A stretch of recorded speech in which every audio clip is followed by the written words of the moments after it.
आपने हाल ही में बहुत बार देखा होगा और सुना भी होगा कि लेफ्टिनेंट गवर्नर साहब या भारत सरकार के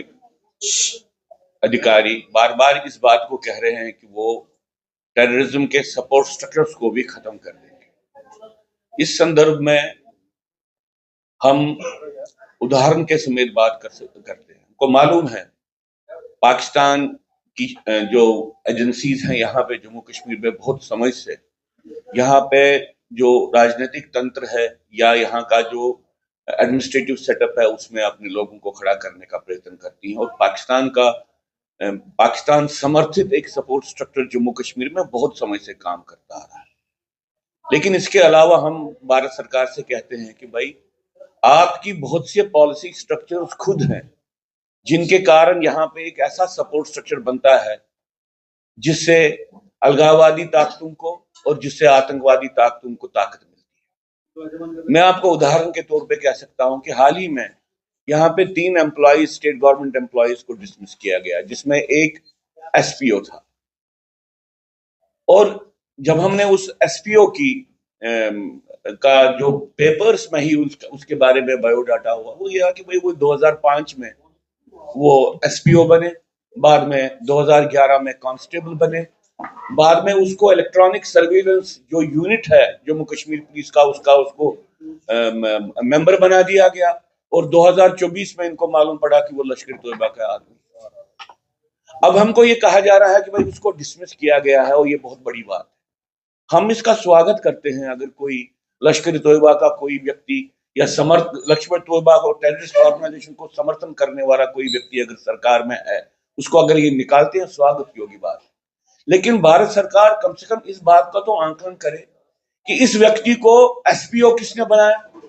एसपीओ के बाद 2011 में उसको प्रमोशन किसने दी, 2011 के बाद जब ये पुलिस सेटअप के सर्विलेंस यूनिट का मेंबर कैसे बना,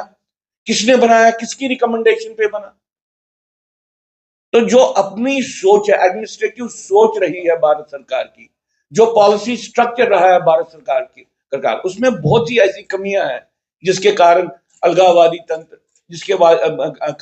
अलगाववादी तंत्र और आतंकवादी तंत्र को पोषण मिलता है। कौन से लोग हैं जो भारत सरकार को ये एडवाइस करते हैं कि भाई आप कश्मीर से जो हिंदू निकाले गए हैं उनको रिलीजियस क्लींजिंग के तहत जिनोसाइड जिन पे किया गया उनको आप माइग्रेंट कहिए। ये कौन से लोग बोल रहे हैं भारत सरकार को कि आप उन लोगों की प्रॉब्लम को नहीं मानिए, इससे देश का अहित होगा कि भाई अंदर ऐसे लोगों को आने दो, ऐसी व्यवस्था का निर्माण करते हैं कि अंदर ऐसे लोग आते हैं जो अंतोगत व बाद में हमको मालूम पड़ता है कि वो अलगाववादी तंत्र के साथ मिले हुए हैं। इसलिए ऐसी बहुत सी बातें जैसे कि भाई टेररिज्म के रीजन को नहीं समझो, टेररिस्ट की आइडियोलॉजी के बारे में नहीं सोचो, सिर्फ टेररिस्ट के बारे में सोचो। ये कौन व्यक्ति है भारत सरकार के भीतर जो ऐसी सोच बनाते हैं कि आप बीमारी किस कारण है उसके बारे में नहीं सोचो और बीमारी का एक सिम्टम के लिए आप दवाई दे दो, पैरासिटामोल दे दो। सरकार के अंदर ही तो है।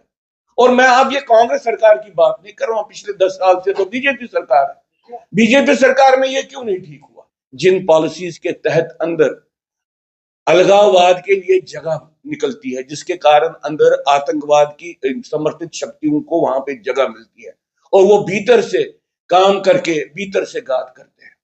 जब तक ना ये पॉलिसीज चेंज होंगी, जब तक ना ये पॉलिसी स्ट्रक्चर चेंज होगा, तब तक आप अगर पाकिस्तान से आप पूरा हथियार आना आतंकवादियों के आने को बंद भी करेंगे तब भी अलगाववाद खत्म नहीं होगा, क्योंकि भारत सरकार अभी भी अपनी गलत पॉलिसियों को ठीक नहीं कर रही है और उसके कारण जो प्रॉब्लम हो रही है वो आपके सामने है। मैं आज आपके माध्यम से एक और बात और कहना चाहता हूं, क्योंकि यहाँ पे ये बात हुई, देखिए कश्मीर घाटी में जिनोसाइड हुआ है, इस जिनोसाइड को न मानना भारत सरकार का सबसे बड़ा समर्थन है अलगाववाद को। इस जिनोसाइड को रिकॉग्नाइज नहीं करना भारत सरकार का सबसे ज्यादा पोषण है अलगाववाद को, जो अंदर है, जो भीतर है। क्योंकि कश्मीरी हिंदू के खिलाफ जो हमला हुआ वो भीतर से हुआ, वो कोई बाहर से नहीं हुआ। भीतर के लोगों ने हमला किया, भीतर के लोगों ने उनका वहां पे जो रहन सहन है उसको नष्ट कर दिया